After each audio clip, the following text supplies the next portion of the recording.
Episode 29. The almost kissed calf buzzed with life that afternoon, clinking cups, soft jazz, and the steady hum of people escaping Lagos heat with cold brews and gossip. Outside, sunlight poured through the wide glass windows, catching flecks of dust and glittering like gold dust in the air. Inside, Zara and Ethan sat opposite each other, the tension between them thick enough to slice with a butter knife.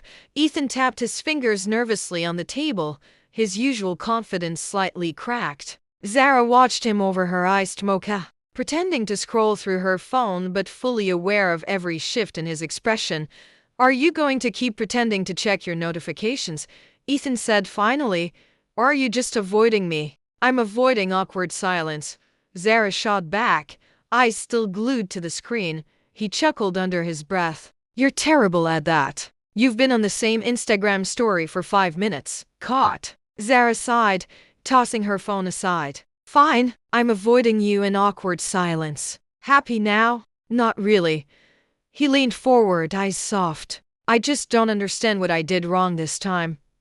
"You didn't do anything," she muttered. "You just exist." Loudly. "Wow," Ethan said, mock offended. "That's new. I've been insulted before, but never for existing too loudly." Zara couldn't help but grin, and that grin was what broke her. Every time he smiled back, that spark flared again, impossible to extinguish no matter how hard she tried.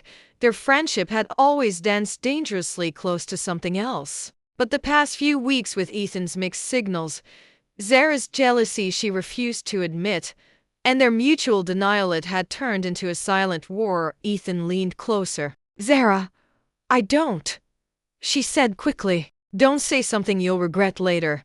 He blinked. "Why do you assume I'll regret it?" "Because that's what people do when they say things like that." "Like what?" he asked, his voice low, teasing. "Like whatever you were about to say before I stopped you."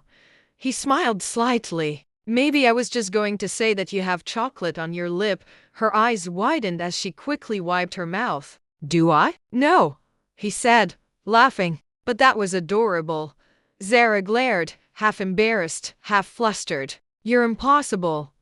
And you're beautiful," Ethan said softly, the humor gone now, replaced by something that made Zara's heart stutter. There it was. The air shifted. That invisible thread between them tightened. Neither of them looked away. Zara swallowed hard. "Don't do that." "Do what?" "Say things you don't mean." "I mean every word," Ethan replied. The calf faded. The noise around them dimmed, replaced by the wild rhythm of their heartbeats. Ethan's hand brushed hers on the table, tentative at first, then firm. His thumb grazed her skin. Zara's pulse jumped. "Ethan, I know you feel it too," he murmured. "I feel confused," she said, even though the warmth in her chest screamed otherwise. "Then let me help you figure it out." He leaned in slowly, carefully, eyes fixed on hers. Their breaths mingled, lips inches apart. Zara froze, half wanting to pull back, half desperate to close the space between them. "Ethan," she whispered again, but this time her voice trembled. Then, just as their lips almost met, Zara, they both jolted. It was Tolu, Zara's best friend, standing by the door holding 2 boxes of takeaway pastries. Her eyes darted from Ethan to Zara and back, her mouth forming a small O. "My God, did I just interrupt?" "No," Zara blurted out, jumping to her feet so fast her chair screeched. "You didn't. We were just talking." "Talking?" Tolu said, raising a brow. "It looked more like a lip conference to me."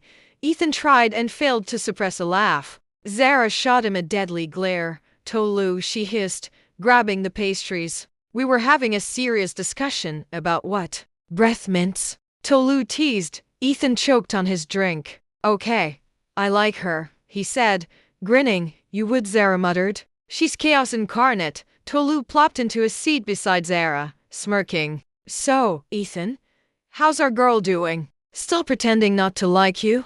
"Tolu," Zara exclaimed. "What?" "It's an honest question." Ethan smiled knowingly. "She's doing great.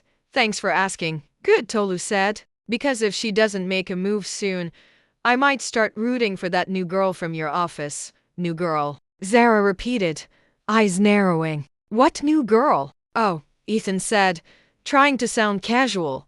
Just someone from work. She joined marketing last month. Tolu leaned back. She's been bringing him lunch. Homemade jollof rice and homemade fried chicken. Zara's jaw tightened. Wow, that's nice. Ethan caught the edge in her tone and tried not to smile. It's just food, Zara. Sure it is, she said.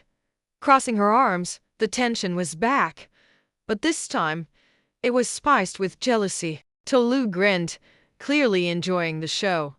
Well, I'll leave you two to your serious discussion, she said, standing. Try not to kill each other or kiss each other while I'm gone, okay? When she left, silence stretched between them again. Ethan smirked. Jealousy much? Of a girl who brings you rice? Please, Zara scoffed. He leaned closer. You sound jealous, and you sound ridiculous.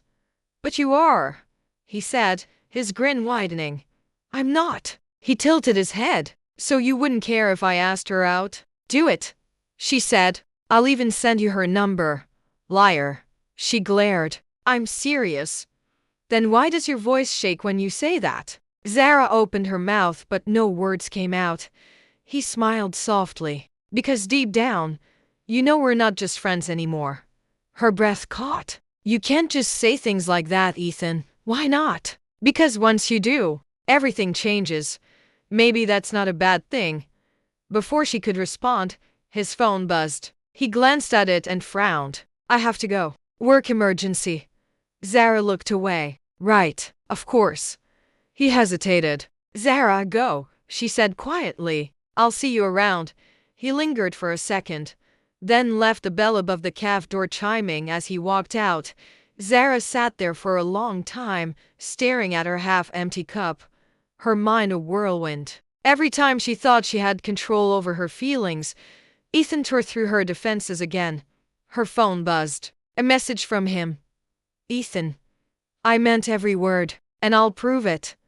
Zara's heart raced. She didn't reply. Not yet. But the smile tugging at her lips refused to fade. Outside, the sun was dipping, painting the streets in soft gold. Somewhere between the almost kiss, the jealousy, and the chaos, Zara realized she was in too deep, and maybe, just maybe, she didn't mind falling this time.